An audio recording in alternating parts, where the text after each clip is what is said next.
News room mother's ಕಾರ್ಯಕ್ರಮಕ್ಕೆ ಮತ್ತೊಮ್ಮೆ ನಿಮಗೆಲ್ರಿಗೂ ಸ್ವಾಗತ. ವಿಜಯಲಕ್ಷ್ಮಿ, ನಿನ್ನ ಹತ್ರ ಮಾತಾಡೋಕ್ಕೆ ಮುಂಚೆ ನಿನ್ನ ಮಗಳ ಹತ್ರ ಮಾತಾಡ್ತೀನಿ.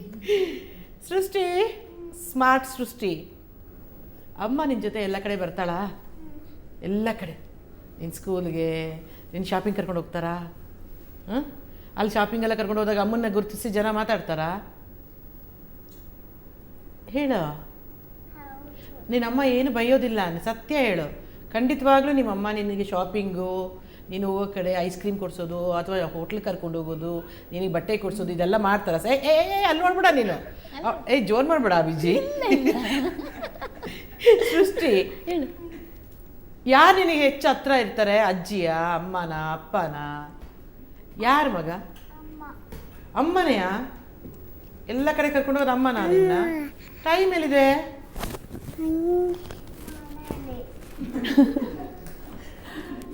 ಮನೇಲಿ ಶಾಪಿಂಗ್ ಹೆಂಗೆ ಮಾಡಿಸ್ತೀಯ? ನನಗೆ ಗೊತ್ತಿಲ್ಲ ಇದು. ವೀಕೆಂಡಲ್ಗೆ ಅಲ್ಲ, ಮನೆ ಆಫೀಸನ್ನೇ ಮನೆ ಮಾಡಿಬಿಡ್ತೀನಿ, ಮನೆಗೆ ಕರ್ಕೊಂಡು ಆಫೀಸಿಗೆ ಕರ್ಕೊಂಡು ಬರ್ತೀನಲ್ಲ. ಆಫೀಸಿಗೆ ಕರ್ಕೊಂಬಂದು ಇಲ್ಲಿ ಶಾಪಿಂಗಾ? ಹಾಂ, ಶಾಪಿಂಗ್. ಸೃಷ್ಟಿ, ತಾಯಿ ಅಲ್ಲ ಒಂದು ಮೊದಲೆಲ್ಲ ಹಾಡು ಹೇಳಿ ಮಲಗಿಸ್ತಾರಂತೆ, ಇಲ್ಲಾಂದ್ರೆ ಕತೆ ಹೇಳಿ ಮಲಗಿಸ್ತಾರಂತೆ, ಇದೆಲ್ಲ ಕೇಳಿದ್ದೀನಿ ನಾನು. ನಿನ್ನ ತಾಯಿ ಹಾಡು ಹೇಳಿ ಮಲಗಿಸ್ತಿದ್ರಾ, ಕತೆ ಹೇಳಿ ಮಲಗಿಸ್ತಾ ಇದ್ರಾ? ಸ್ಟೋರಿ ಹೇಳಿ ಮಲಗಿಸ್ತಿದ್ರಾ, ಸಾಂಗ್ ಹೇಳಿ ಮಲಗಿಸ್ತಾ ಇದ್ರ? ಹಿಂಗೆ ಕೇಳಬೇಕಾ? ನಿನಗೆ ಯಾವ ಸ್ಟೋರಿ ಗೊತ್ತಿದೆ ಹೇಳು ಓಲಿ. ಸೃಷ್ಟಿ, ಅಮ್ಮ ಏನು ಪ್ರೋಗ್ರಾಮ್ ಮಾಡ್ತಾಳೆ, ಆ ಹೆಸರು ಗೊತ್ತೇನೋ? ಕವರ್ ಸ್ಟೋರಿಯಾ? ಕವರ್ ಸ್ಟೋರಿ ಹೇಳ್ತಾರ ಬಂದ ತಕ್ಷಣ? ನಾನು ಕೇಳಿದೆಪ್ಪ ಒಂದ್ಸತಿ, ವಿಜಯಲಕ್ಷ್ಮಿ ನಿನ್ನ ಕವರ್ ಸ್ಟೋರಿ ಇಲ್ಲ ಶೂಟಿಂಗ್ ಮಾಡ್ಬೇಕಾರಲ್ಲ ಕರ್ಕೊಂಡು ಹೋಗಿದ್ರು ಅಂತ ಹೇಳಿ. ಹೋಗಿದ್ಯಾ ನೀನು? ಭಯ ಆಗಲಿಲ್ಲ ನಿನ್ನ ತಾಯಿ ಮಾಡೋ ಕೆಲಸಕ್ಕೆಲ್ಲ? ಭಯ ಆಗಲಿಲ್ಲ? ನೀನು ಏನು ಮಾಡ್ತಿದ್ದೆ ಅವಾಗ ಹೋದಾಗ ಶೂಟಿಂಗ್ಗೆ? ಆಟ ಆಡ್ತಾ ಇದ್ಯಾ? ಪರವಾಗಿಲ್ಲ, ನೀನು ಶೂಟಿಂಗ್ ಮಾಡಿದ್ರೆ ಅವ್ಳು ಆಟ ಆಡೋ ಸಮಯ ಇದೆಯಾ ವಿಜಿ? ಅಮ್ಮ ನಿನ್ನ ಪ್ರೀತಿ ಮಾಡ್ತಾರೆ. ನಿನ್ನ ಏನು ಜೋರು ಮಾಡಿಯಾಳ ಅಮ್ಮ ಯಾವಾಗಾದರೂ? ಜೋರೇ ಮಾಡಿಲ್ಲ, ಬರೀ ಮುದ್ದಿಸೋದಷ್ಟೇ. ಬರೀ ಮುದ್ದಿಸ್ತಾಳಷ್ಟೇ ನಿನ್ನ. ವೆರಿ ಸ್ವೀಟ್ ಗರ್ಲ್ ಆ ಥರ ಎಲ್ಲನೂ. ಮಮ್ಮಂಗೊಂದು ಪಾಪಿ ಕೊಡು ನೋಡೋಣ.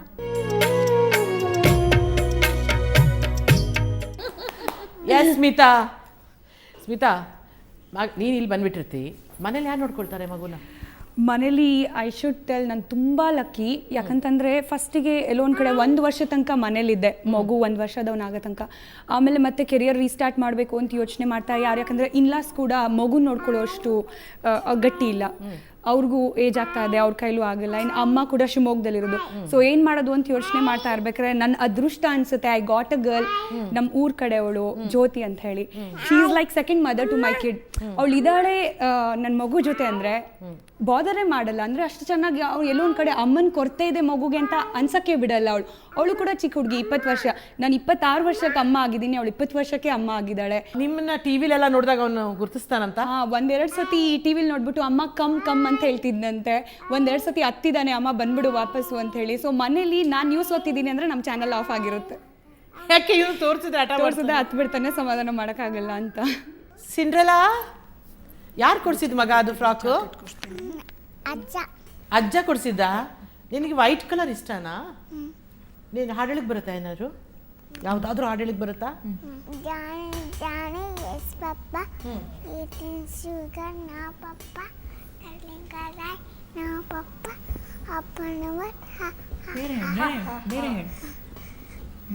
ನಕ್ಕದೆ ಎಷ್ಟು ಚೆನ್ನಾಗಿ ಕಾಣಿಸ್ತೀಯಾ? ಓಕೆ ಸವಿತಾ, ಇಲ್ಲಿ ನೀವು ಕರ್ಕೊಂಡು ಹೋಗ್ತೀರಾ ಅವಳನ್ನ ಶಾಪಿಂಗಿಗೆ? ವಿಜಿ ಹೇಳಿದಾಗೆ ಮನೇಲಿ ಶಾಪಿಂಗು ಅಥವಾ ಆಫೀಸಲ್ಲಿ ಶಾಪಿಂಗಾ, ಯಾವ ಥರ? ನಮ್ದು ಒಂಥರ ಶಾಪಿಂಗ್ ಹೆಂಗಂದ್ರೆ ಇಬ್ರು ಎಲ್ಲ ಕಡೆ ಇರ್ತೀವಿ. ಅಂದ್ರೆ ಗಂಡ ಇದ್ರೆ ಹೆಂಡ್ತಿರಲ್ಲ, ಅಂದ್ರೆ ಅಪ್ಪ ಇದ್ರೆ ಅಮ್ಮ ಇರಲ್ಲ ಅವಳ ಜೊತೆ, ಹಂಗೆ ಇಬ್ರದ್ದು ವೀಕ್ ಆಫ್ ಯಾವತ್ತೋ ಇರುತ್ತೆ. ನಮ್ಗೆ ಅನುಕೂಲ ಆಗಂಗೆ ವೀಕ್ ಆಫ್ ತಗೊಳ್ತೀವಿ. ಸೊ ಅವಳಿಗೆ ಗೊತ್ತಿರೋದು ಮಾಲ್ ಒಂದೇ, ನಮ್ಮ ಗೋಪಾಲನ್ ಆರ್ಚ್ ಮಾಲ್. ಅದು ಹತ್ರದಲ್ಲಿ ಇರೋದು, ನಮಗೆ ಟೈಮ್ ಸೇವ್ ಆಗುತ್ತೆ, 10 ನಿಮಿಷದಲ್ಲಿ ಹೋಗ್ಬೋದು. ಅಲ್ಲಿ ಎಲ್ಲದೂ ಅಟ್ಲೀಸ್ಟ್ ಸಿಗುವಂಥದ್ದು ಅವೈಲೇಬಲ್ ಇದೆ. ಎಲ್ಲೂ ಬೇರೆ ಎಲ್ಲೂ ಕರ್ಕೊಂಡು ಹೋಗಿಲ್ಲ ಅದಕ್ಕೆ. ಪಾಪ ಬನ್ನೇರುಘಟ್ಟ ಒಂದ್ಸರಿ ಕರ್ಕೊಂಡು ಹೋಗಿದ್ವಿ, ಇನ್ನೊಂದ್ಸರಿ ಕರ್ಕೊಂಡು ಹೋಗೋ ಅಂದ್ಲು, ನನಗೆ ಟೈಮ್ ಸಿಗ್ಲಿಲ್ಲ. ಶಾಪಿಂಗ್ ಅಂದ್ರೆ ಹಿಂಗೆ, ಮಾಲ್ ಅಂದ್ಬಿಟ್ರೆ ಅದಕ್ಕೇನು ಗೊತ್ತಿಲ್ಲ ಪಾಪ. ನಿಮ್ಮನ್ನ ಟಿವಿಲೆಲ್ಲ ನೋಡ್ತಾಳಲ್ಲ, ನೋಡಿದಾಗ ಅದೇ ತರ ಆಕ್ಟಿಂಗ್ ಮಾಡೋದು ನೀನ್ ಬಂದ ತಕ್ಷಣ? ಅಥವಾ ಅಮ್ಮ ಹಿಂಗ್ ಕೂತಿದ್ಲು, ಹಿಂಗೆ ಸ್ಟೈಲ್ ಹಿಂಗ್ ಮಾಡಿದ್ಲು, ಈ ತರ ಎಲ್ಲ ಮಾಡ್ತಿರ್ತಾವಲ್ಲ ಮಕ್ಕಳು, ನೀನ್ ಹಿಂಗ್ ನಕ್ಕದೆ ಹಾಗೆ ಇದ್ ಮಾಡ್ದೆ ಅಂತ ಸೀರಿಯಸ್ಲಿ ಮಾಡ್ತಾಳೆ ಅವಳು. ಸೀರಿಯಸ್ಲಿ ಮಾಡ್ತಾಳೆ? ಹೌದು, ನೇರ. ನಮ್ದು ಇದು ಹೇಳಮ್ಮ, ಯಾವ್ದು ಹೇಳು? ನಮ್ದು ನೇರ ದಿಟ್ಟ ನಿರಂತರ ಸುದ್ದಿಗಾಗಿ ನೋಡ್ತಾ ಇರಿ ಸುವರ್ಣ ನ್ಯೂಸ್. ಅದು ಹೇಳು ಮಗ, ಅದು ಹೇಳು ಅವ್ರಿಗೆ ಗೊತ್ತಿಲ್ಲ ಅಂತ ಹೇಳಿ. ನನ್ಗೆ ಗೊತ್ತಿಲ್ಲ ಹೇಗೆ ಹೇಳ್ತಾರೆ ಅಮ್ಮ, ಹೇಗೆ ಹೇಳ್ತಾರೆ ಟಿವಿಲಿ? ಹೇಳು ಹೇಗೆ? ಆಮೇಲೆ ನನಗೆ ನಮ್ಮ ಅತ್ತೆ ತುಂಬ ಒಳ್ಳೆ ಕ್ರಿಟಿಕ್, ಅಂದರೆ ತುಂಬ ಚೆನ್ನಾಗಿದ್ರೆ ಚೆನ್ನಾಗಿತ್ತು ಅಂತ ಹೇಳ್ತಾರೆ. ಡ್ರೆಸ್ ಇರ್ಬೋದು, whatever, overall presentation ಇರ್ಬೋದು. ಇನ್ ಕೇಸ್ ಚೆನ್ನಾಗಿಲ್ಲ ಅಂದರೆ ಹೇಳ್ತಾರೆ ಇದು ಯಾಕೆ ಸೂಟ್ ಆಗಿರಲಿಲ್ಲ ಅಂತ. ಅದೆಲ್ಲ ಅವ್ನು ಗಮನಿಸಿರ್ತಾಳೆ. ಪ್ರತಿ ಡ್ರೆಸ್ಗೂ ಕಮೆಂಟ್ ಕೊಡೋಕೆ ಶುರು ಮಾಡಿಬಿಟ್ಟಿದ್ದಾಳೆ. ಇವಾಗ ನೀನು ಅವತ್ತು ಸ್ಲೀವ್ಲೆಸ್ ಹಾಕೊಂಡಿದ್ದೆ ಅಮ್ಮ, ಎಲ್ಲ ಕಾಣಿಸ್ತಾ ಇತ್ತು, ಅದು ಬೇಕಾ ನಿಂಗೆ, ಯಾಕೆ ಹಾಕೊಂಡ್ತೀನಿ ನೀನು ಅದನ್ನ ಹಂಗೆ. ಆಮೇಲೆ ನೀನು ಅದು ಬ್ಲ್ಯಾಕ್ ಡ್ರೆಸ್ ಹಾಕೊಂಡಿದ್ದಲ್ಲ ಇವತ್ತು, ಮತ್ತೆ ಈಗ ನೀ ಬೇರೆ ಹಾಕೊಂಡ್ ಬಂದೆ, ಅದು ಯಾವ್ದು ಹಾಕೊಂಡಿದ್ದೆ ನೀನು, ಈ ಥರ ಎಲ್ಲ ಕಮೆಂಟ್. ನೀನು ಚೆನ್ನಾಗಿ ಕಾಣ್ತಿದ್ದೆ, ಕೂದಲು ಬಿಟ್ಟಿದ್ದೆ, ಎಲ್ಲಾದು ಕಮೆಂಟ್ ಮಾಡಕ್ಕೆ ಶುರು ಮಾಡಿಬಿಟ್ಟಿದ್ದಾಳೆ. ಹೆಣ್ಮಕ್ಳು ಸ್ವಲ್ಪ ದೊಡ್ಡವಳಾಗ್ಲಿ, ನೀನೇನು ಹೊಡ್ಬೇಕೆ ಕೊಳ್ಬಿಡಲ್ಲ. ಏನು ಇವಾಗಲೂ ನಾನು ಎಲ್ಲ ಆಫೀಸಲ್ಲಿ ಇಟ್ಬಿಟ್ಟಿದ್ದೀನಿ ಭದ್ರವಾಗಿ.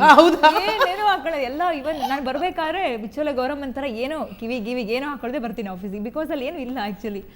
ನೇಲ್ ಪಾಲಿಶ್ ಹುಚ್ಚಿ ಅಂದರೆ ನೇಲ್ ಪಾಲಿಶ್ ಹುಚ್ಚಿ. ಇಲ್ಲಿ ಬಂದ್ಬಿಟ್ಟು ಈಗ ಆಫೀಸಲ್ಲಿ ಹಚ್ಕೊಂಡಿದ್ದಾಳೆ. ಪುಟಿ ಏನಂತ ಕರಿತೀಯ ಅಮ್ಮನ ನೀನು? ಅಮ್ಮನೇನಂತ ಕರಿತೀಯ? ರಜನಿ ಹೆಸರು ಹೇಳ್ತಾ ಇದ್ದಾಳೆ. ನಿಮ್ಮನ್ನ ಹೆಸರಿಟ್ಟೆ ಕರೆಯೋದಾ? ಅಮ್ಮ ಅಂತಾನೆ ಕರೆಯೋದು. ಓ, ಅಮ್ಮ ಅಂತ ಕರಿತೀಯಾ, ರಜನಿ ಅಂತ ಕರಿತೀಯಾ? ರಜನಿ ಅಂತ ಕರಿತೀಯಾ? ಪುಟಿ, ನಿಮ್ಮ ಅಮ್ಮ ಲೇಟಾಗಿ ಬರ್ತಾರೆ ತಾನೇ ದಿನ? ನಿನ್ನೆ ನೋಡಿದೆ ರಾತ್ರಿ ಲೇಟಾಗಿ ಬರ್ತಾಳಲ್ಲ ಆಫೀಸಿಂದ, ಲೇಟಾಗಿ ಬರ್ತಾರಲ್ವಾ? ಏನು ಹೇಳ್ತೀಯ ಅವಾಗ ನಿನ್ನ ಅಮ್ಮ ಲೇಟಾಗಿ ಬಂದರೆ? ಅಲ್ಲ, ನಿಜವಾಗ್ಲೂ ಅವಳು ಲೇಟಾಗಿ ಬರೋದಕ್ಕೆ ಹೇಳಿದ್ರೆ, ನಾನು ಮನೆಗೆ ಹೋಗೋಷ್ಟೊತ್ತಿಗೆ ನಮ್ಮ ಮನೆದು ಹಳೆ ಕಾಲದ ಬೆಂಗಳೂರು ಹಳೆ ಕಾಲದ ಮನೆ, ನಾವು ಇರೋ ಮನೆ ಜಾಲ್ರಿ ಮನೆ ಅಂತಲ್ಲ, ಹೀಗೆ ಬಾಗ್ಲಿಗೆ ಜಾಲ್ರಿ ಇದೆ. ಅಲ್ಲಿ ನೋಡ್ತಾ ಇರ್ತಾಳೆ ಹೀಗೆ. ನಾನು ಬಂದ ತಕ್ಷಣ ಬಾಗ್ಲು ಆಫೀಸ್ ಕ್ಯಾಬಲ್ಲಿ ಹೋಗಿ ಇಳಿದ ತಕ್ಷಣ ಓಡ್ಕೊಂಡ್ ಬರ್ತಾಳೆ. ಬಂದ ತಕ್ಷಣ ಎತ್ಕೊಂಡ ತಕ್ಷಣ ಮೊದಲು ಹೇಳೋದು, ಅಮ್ಮ ನೀ ಬಂದಿದ್ದು ತುಂಬ ಖುಷಿ ಆಯ್ತಮ್ಮ, ನನಗೆ ನೀ ಬತ್ತೀಯಾ ಅಂತ ಕಾಯ್ತಾ ಇದ್ದೆ ಅಂತಾಳೆ. ಈ ಮಾತನ್ನ ಪ್ರತಿದಿನ ಹೇಳ್ತಾಳೆ, ಪ್ರತಿದಿನ. ನೀವು ಲೇಟಾಗಿ ಹೋದಾಗ ಮಲಗಿಬಿಟ್ಟಿರಲ್ವಾ? ಇಲ್ಲ ಮಲಗೋದು ಅವಳಿಗೇನು ಅಂದರೆ, ನಾವು ಸಿಗೋದೇ ಅವಳಿಗೆ ರಾತ್ರಿ. ನಾನು ಮನೆಗೆ ಹೋಗೋದು ಮಿನಿಮಮ್ 9-9:30 ಆಗುತ್ತೆ. 9 ಅಂತೂ ಆಗೇ ಆಗುತ್ತೆ ಮಿನಿಮಮ್. ಆ ಟೈಮು ಆಮೇಲೆ ನಾನು ಸಿಗೋದು ಅಂತ ಗೊತ್ತು. ಹಾಗಾಗಿ ಅವಳು ಮಿನಿಮಮ್ ನಾವು ಮಲಗೋ ತನಕ ಅಂದರೆ 12-12:30 ತನಕ ಮಲಗಲ್ಲ ಅವಳು. ಯಾಕಂದರೆ ನಾವು ಸಿಗೋದೇ ಆ ಟೈಮ್. ಯಪ್ಪ, ಈ ವಯಸ್ಸಿನಲ್ಲಿ ಮಕ್ಕಳು ನಿಮಗೋಸ್ಕರ ಕಾಯ್ಕೊಂಡು, ಇಟ್ಸ್ ಎ ವಂಡರ್ಫುಲ್ ಎಕ್ಸ್ಪೀರಿಯನ್ಸ್. ಬಹುಶಃ ನನಗಿನ್ನೂ ಮುಂದೆ ಕಾದಿದೆ ಅನ್ಸುತ್ತೆ. ಅದಲ್ಲ ಅಲ್ಲ, ಕೇಳ್ತೀರಾ ಅಂತ ಕಾಯ್ತಾ ಇದ್ದಾಳೆ. ಏನು ಮಗನೇ, ಏನು ಹೇಳ್ತೀಯಮ್ಮ ಅಮ್ಮ ಬಂದ ತಕ್ಷಣ? ಅಲ್ಲ, ಅವಳು ಹಾಡು ಕೇಳಿ. ಹಾಡು ಹೇಳ್ತೀಯಾ? ಹಾಡು ಮಗನೇ, ನೀನು ಯಾವ ಹಾಡು ಹೇಳ್ತೀಯ? ಅಶ್ವಿನಿ ಭರಣಿ ಹೇಳ್ತಾಳಂತ. ಓಕೆ, ಹೇಳು ಮಗ, ಹೇಳಮ್ಮ. ನಕ್ಷತ್ರಗಳು. ಹಾಂ ಹಾಂ ಹಾಂ